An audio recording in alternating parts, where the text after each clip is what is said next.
Opening day of Major League Baseball can be and is an exciting day for baseball fans. I was at the Marlins opening game this past year with some friends. It was a great time, but all of a sudden before the game started, they announced of the death of a John McSherry over the loudspeaker. John McSherry, it seems, was in his 50s, was at that time a Major League Baseball umpire, and was calling the game between Cincinnati and Montreal on their opening day at that very moment. And during the game, after the first or second inning, John McSherry walked away from the home plate after calling a few balls and strikes and fell to the ground with a cardiac arrest and died on the spot. The Marlins called for a moment of silence in the stadium, which we did. And after the moment of silence was completed, my friend looked at me and said this to me, very thoughtfully, very respectfully, but it was insightful. "It's an awesome thing," she said. "It's an awesome thing to realize your life can be reduced to a moment of silence, and then life just goes on." I thought about that. I thought about that in light of you and me. It made me think of what kind of impact you and I really have. What kind of influence do we really have? I saw a t-shirt just the other day, and it had sort of a takeoff of the Nike t-shirts that says, "Life is short, pray hard." I like that. What kind of impact do we really have when it's all said and done? Really, our life can be reduced to a moment of silence, and then life just goes on, and the baseball game is still played, and we forget. So how can you and I, again, have impact and influence in a world that only seems to respond to flamboyance, to a world that only seems to respond to the extravagant, the pushy? How hard it is for you and I to have lasting impact, lasting influence into our culture, into our society, as well as to individual lives. For you as mothers today, in the lives of your children, to have lasting impact and influence when life itself is so fragile, so taken. We come to the life of Joseph once again, and we see this amazing perspective that he had on life. Joseph was always reminding us that he was never influenced by the circumstances of his life. That Joseph was never influenced by just simply his environment. It still amazes me in chapter 40, verse 7, after he is brought into prison, and he's there in prison, and the chief cupbearer and the chief baker is brought in, and he wakes one morning and he notices them, that they're sad, and they're down in the dumps, and he looks at them and he says, "Why are your faces so sad?" After they had just been taken from their high places of honor in the government, and now they're in prison, and Joseph wonders why they're sad. You see, he says that out of his own circumstances and his own understanding and perspective, because he wasn't sad. His circumstances, his environment didn't dictate his responses to God. And so Joseph wonders the same thing about them, and so we come to our own life. The original dream team fails. The magicians, and those wise men that the Pharaoh had around him could not interpret the dream of Pharaoh. And so they call up for Joseph, as we already have seen. They clean him up, they bring him, they wash him up, they stand him upright before Pharaoh as if some sort of toy. Here's the man we've been talking about. Here's the man that the cupbearer just conveniently remembered after 2 years, while Joseph was waiting for his remembering. And we see that God begins to take a divine initiative, as he has always done in Joseph's life, as to how Joseph will have lasting impact and lasting influence into his culture and into specifically the life of Pharaoh. God is positioning all of us this morning, positioning you and me in our particular lives, in our jobs, in our families, in our communities. He's positioning us through different ways and different means, yes, but he's positioning us for lasting impact and lasting influence if we will understand his divine initiative in our life and our responsibility to humanly respond to his initiatives. That's what I want us to see. That's what I want us to see, how Joseph responded. So Joseph is remembered by the cupbearer. and is brought before Pharaoh. We saw last week two very elementary principles, and that is the fact that in this principle of divine initiative, God determines the time, and God designs the needs of those around us, whether it be individuals or groups of peoples or cultures, to respond to our message, to respond to our place, our position. We saw that. And I want us to see thirdly, under this divine initiative of God, this whole aspect that it is God who develops our character. God is developing our character in order to position us for influence and impact. You see, it wasn't through the great achievements of Joseph. It wasn't even through the divine initiative that God took to interpret dreams through him. It wasn't just in his ability, but it was in his character of integrity and credibility that Joseph had proven while he was there in prison. Verse 15 says it all. Pharaoh said to Joseph, "I had a dream, and no one can interpret it, but I have heard it said of you that when you hear a dream, you can interpret it." Notice those phrases. I have heard it said of you. What do they say about you? What do they say about you at the office? What do they say about you in the community? What do they say about you in the body of Christ? What do they say about you in the culture around you in your environment? You see, Pharaoh understood one thing. He didn't really know Joseph that well, but he knew what he had heard about him, and what he had heard about him was severe divine ability and credibility and integrity, because what you say, Joseph, comes true. I have heard it said of you, Joseph, that you do this with integrity and credibility. He has a track record. And later, Pharaoh would even see it in a greater extent, where at the very end of this event in chapter 41, Pharaoh looks at him and says, I've looked for a wise man, and who but one but you can do this?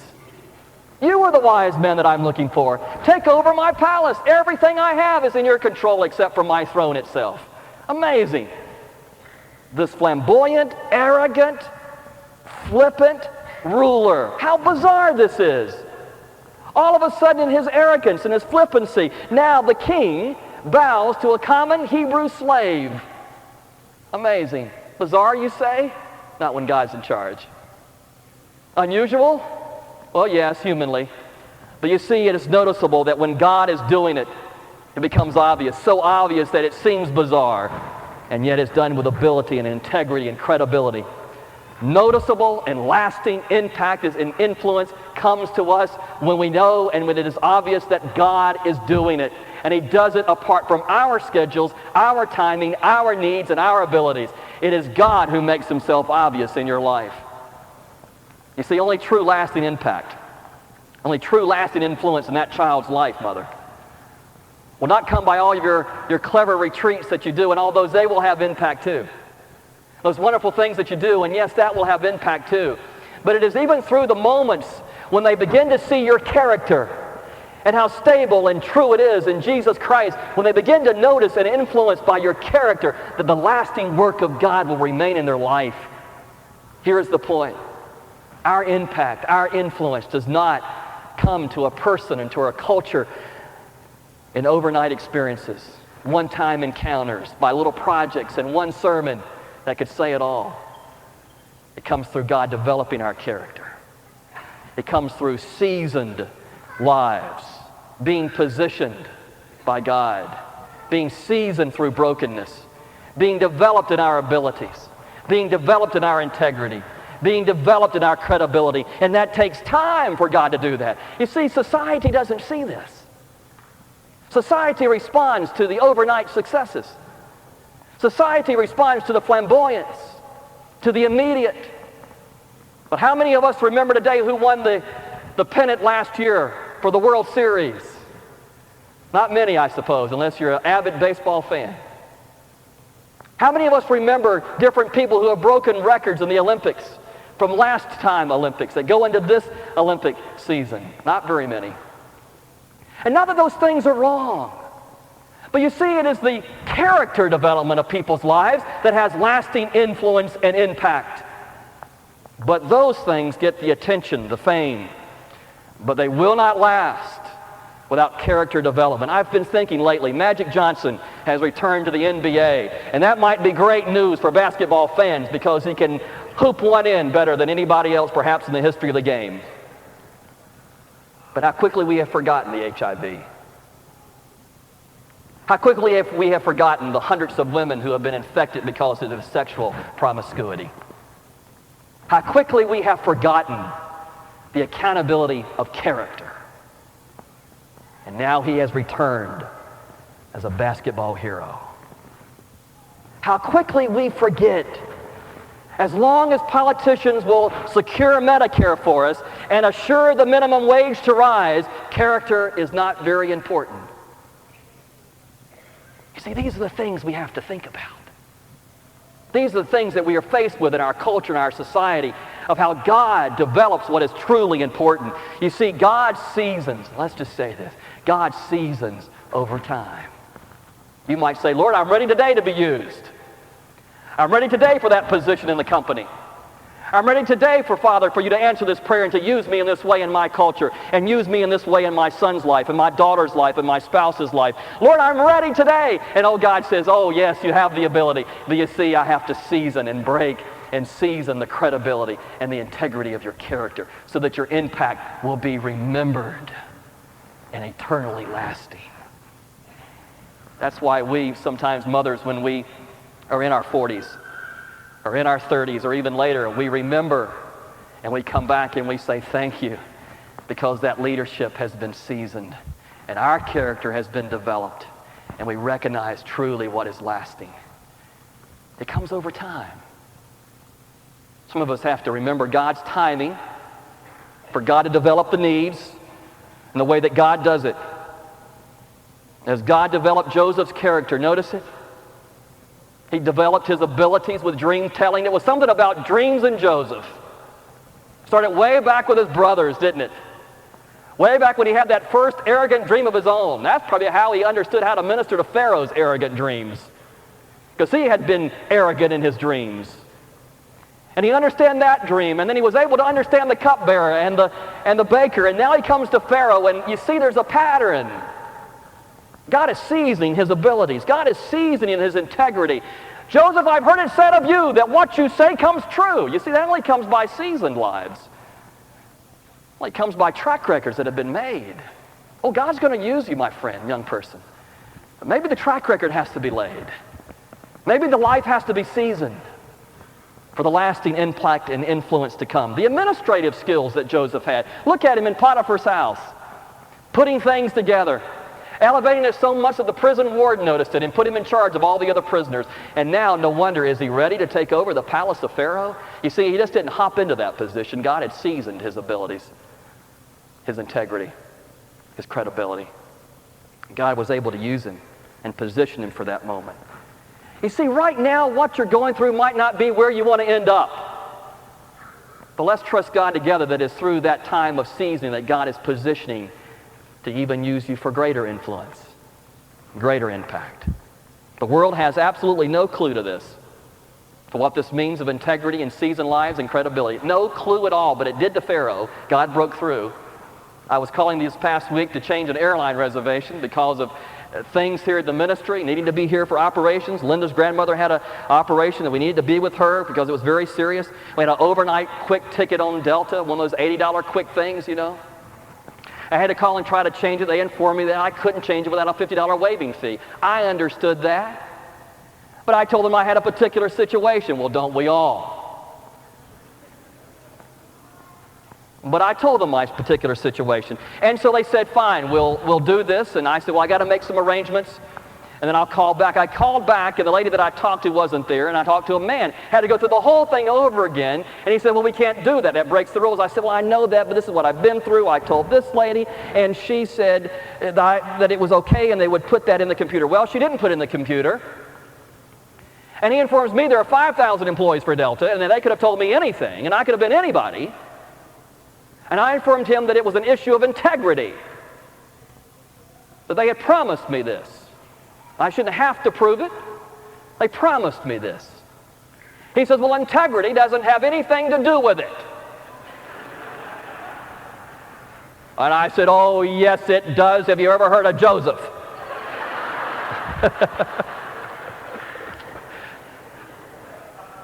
Oh, yes, Joe's ran a deli down the street as far as he knew. He didn't know.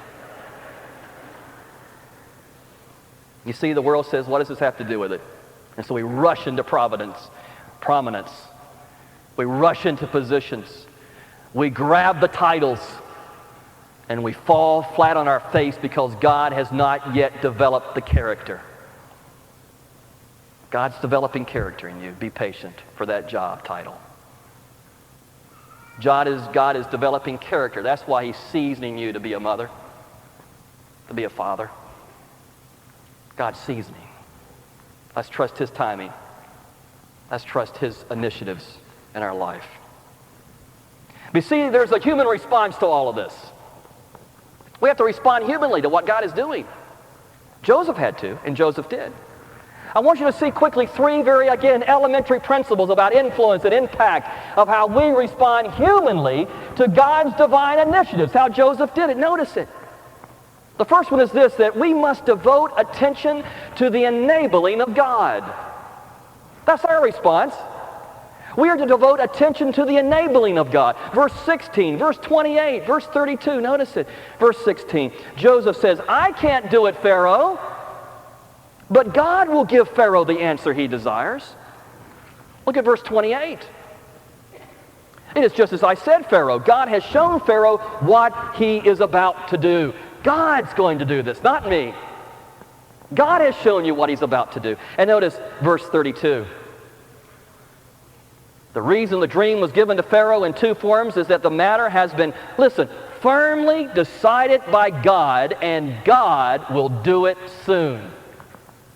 What is Joseph doing? He's drawing attention to the enabling of God in his life. He's not saying, oh yes, this is great. Yes, I do interpret dreams, and for $3.50 a minute, you can call up this number and you can get it. No, Joseph is saying, I'm pointing the attention to God. I can't, God can. God has promised that He will do it soon. God is the one who is enabling Joseph to interpret the dream. The key is for Joseph is that it wasn't from him. He was the instrument of the results. Now let's get this straight. God used his ability. God used his credibility. God used his integrity. Joseph was the instrument, but it was God who had positioned him. God who would bring it to pass. There was a brokenness about him. Do you notice this in this high-spirited young man who had once been the arrogant younger brother in his home has now become broken to the point that he draws attention to the enabling of God freely, joyfully? His experiences had shown that. The pit, Potiphar's household, the prison, the palace. In future years, the forgiveness that he would show to his brothers, his resources, his power, his ability, all from God. You see, people of impact, people of influence in culture and in individual lives don't have to be self-sufficient. Don't have to be self-sufficient. In fact, if you are self-sufficient, then you won't have lasting impact and influence. But people of impact and influence are people who are divinely sufficient in God and who point that enabling to God and to give Him glory and point to Him for their strength and their resources and their ability and their power. And yes, they're responsible to react. I've been thinking about parenthood this past week, and I don't know a lot about parenthood, actually. But I'm learning. God is seasoning me, hopefully. But I've learned this much, is that you can't be a good parent until you realize that you can't be one at all within yourself. Does that make sense? That you can't be a good parent until, or in fact, you can't be one at all until you realize that God is the one who enables you. God is the only one who can do it. Are there the moments, Mother, that you feel like, I can't do this anymore? I don't want to do this anymore. The fathers experienced that too. We all experience that. Linda was away recently for 6 long days. I was doing great. The Sunday that she was away, I got the boys dressed. I got them breakfast. It was a Pop-Tart, but it was breakfast. I got them to church on time. I told my Sunday school class, I have done this.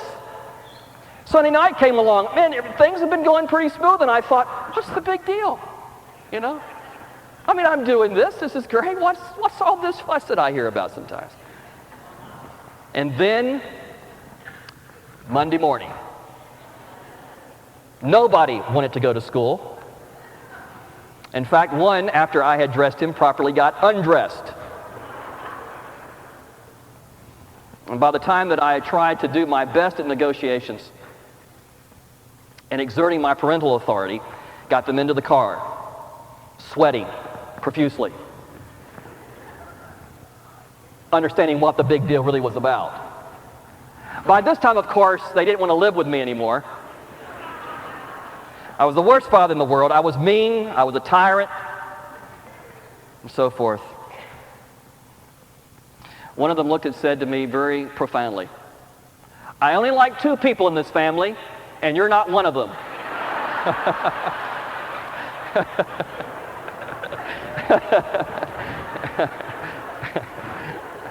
Can you imagine which one that was?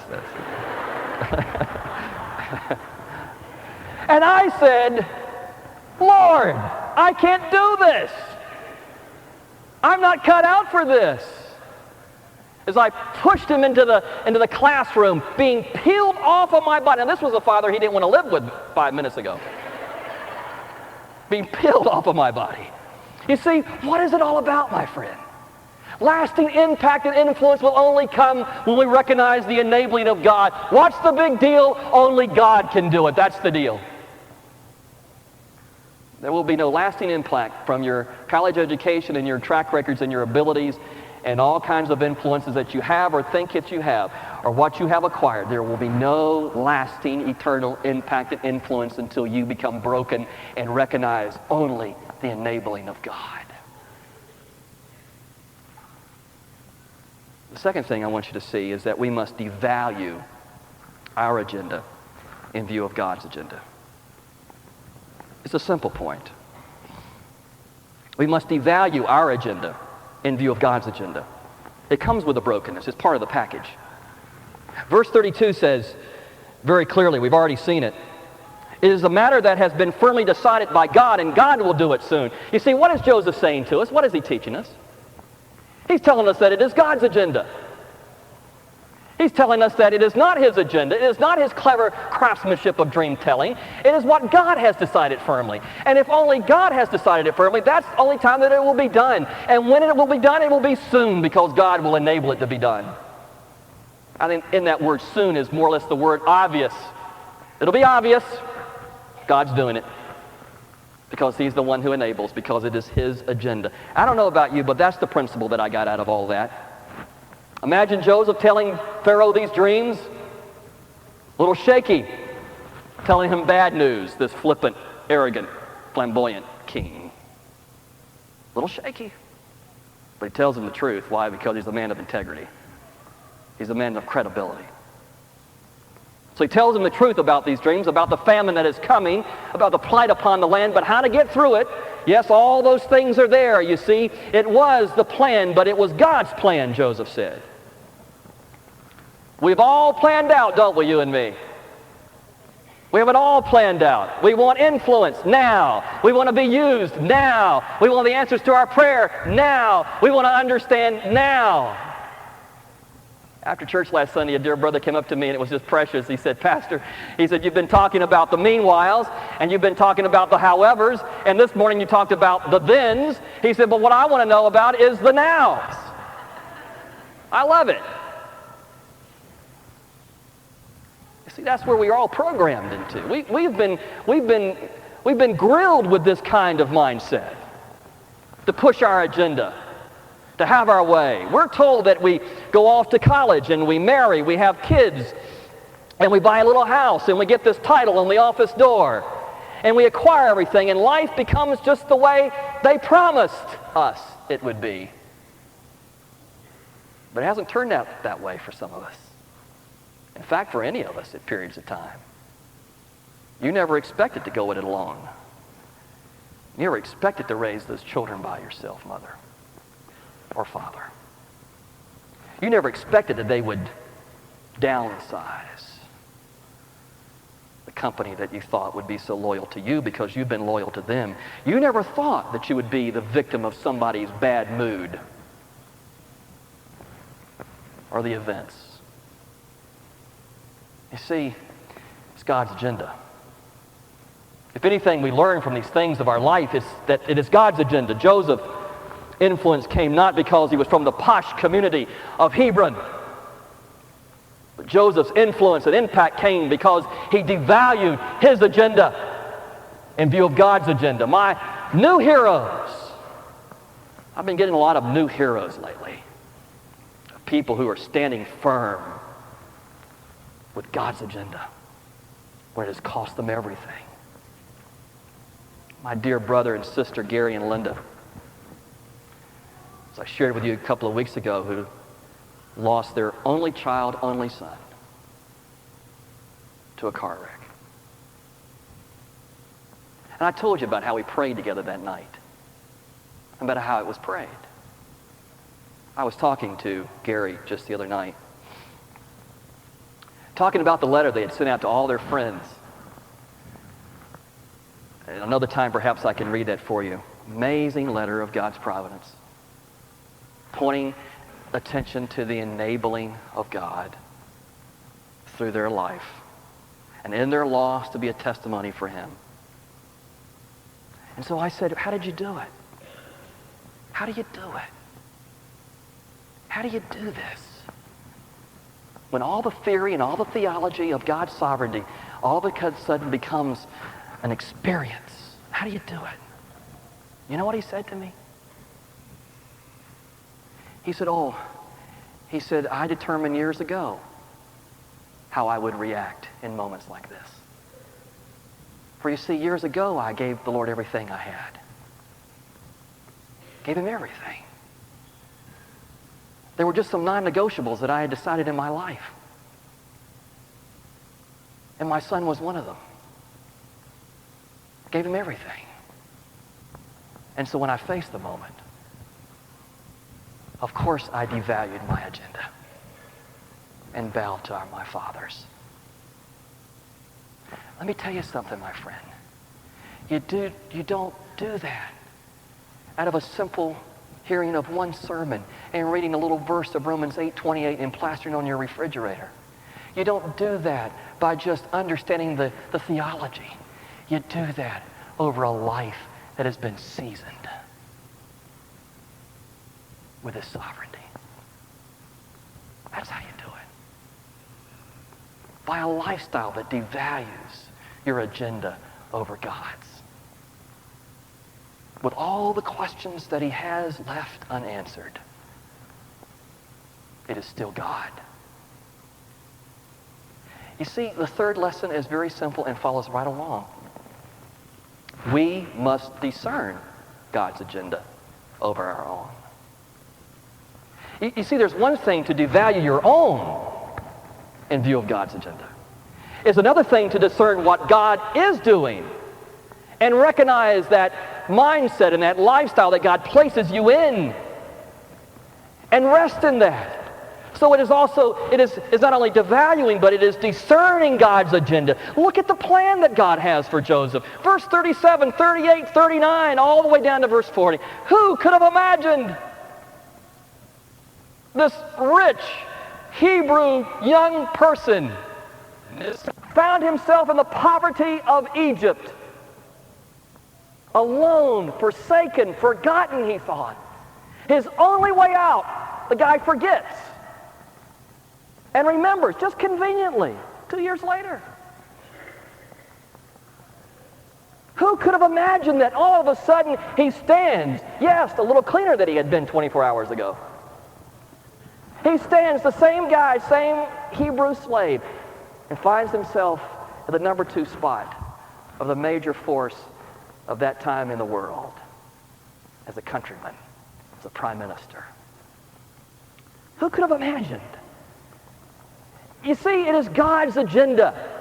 And Joseph had to understand how God was using him and for what purposes and for the time and the needs that were there. Do you see it? His mindset was, God, what is your agenda? That's how he had the perspective. That's how he had the mindset. That's how he had the idea of bowing his agenda to God's, because he had the mindset, the lifestyle of God's agenda through his life. You see, you might not be where you thought you would be today. You might not have what you thought you would have. You might not be doing what you thought you would be doing today.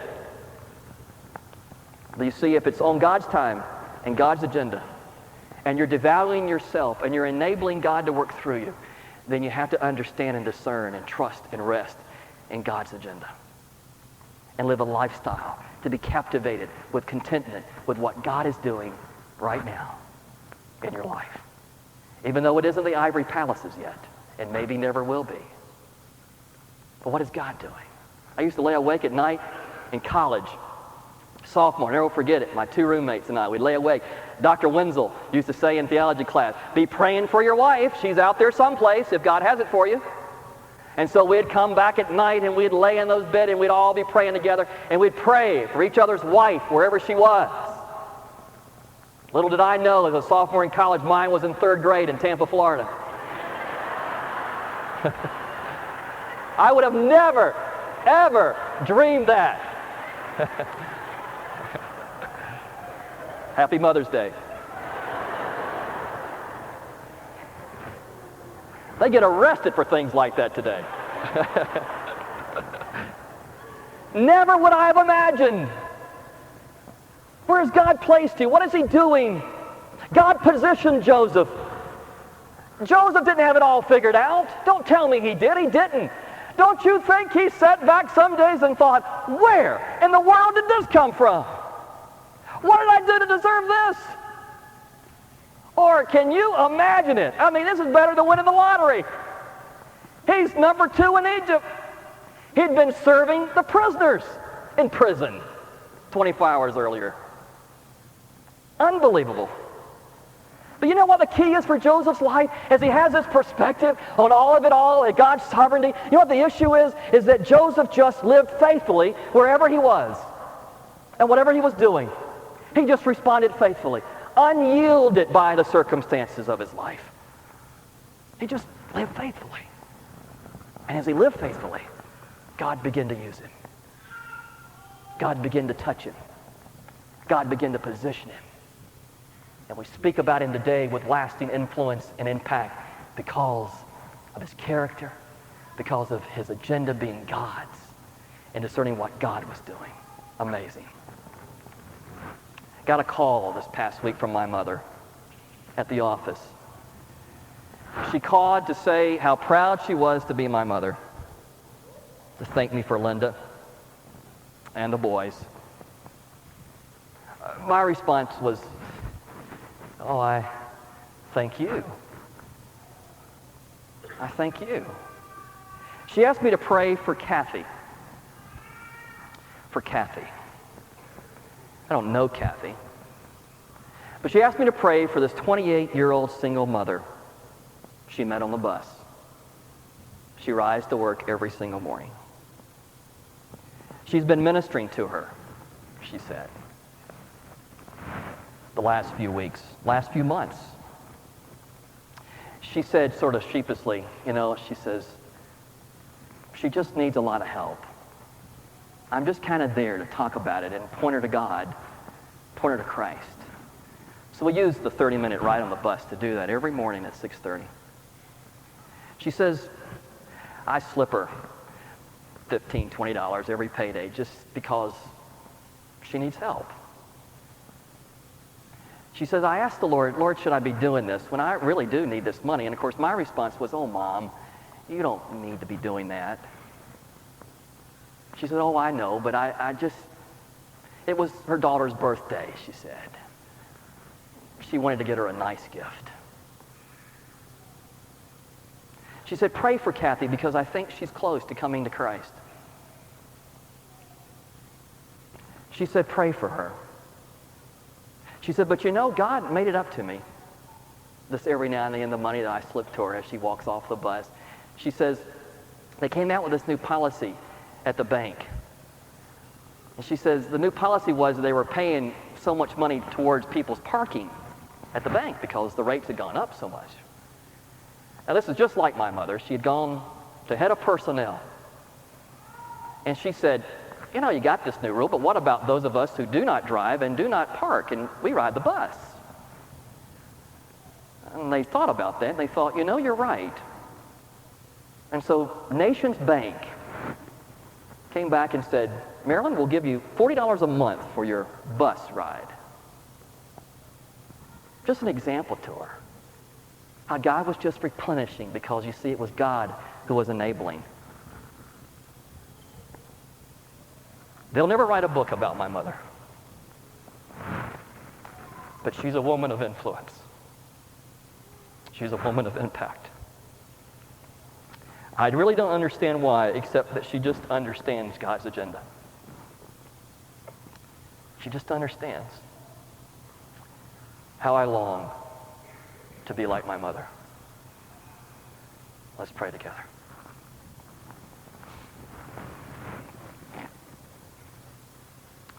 Father, how good it is for us to bow and recognize that it is all you. Some of us today, Father, are wrestling because we're not where we wanted to be. It's not what they promised us. We don't have what we thought we would have. But Father, somehow, some way, it's your agenda. Devalue ours today and help us to discern yours. Bring the perspective of your timing, the needs that you create, and your enabling in our life. Help us to understand that it is through time that you develop us and use us. We might not all see it today. Help us to be like Joseph. Help us to be like the heroes that I've brought before us today. Lord, do it in us today. Christ in us be glorified. We praise you and we thank you. In Jesus' name, amen.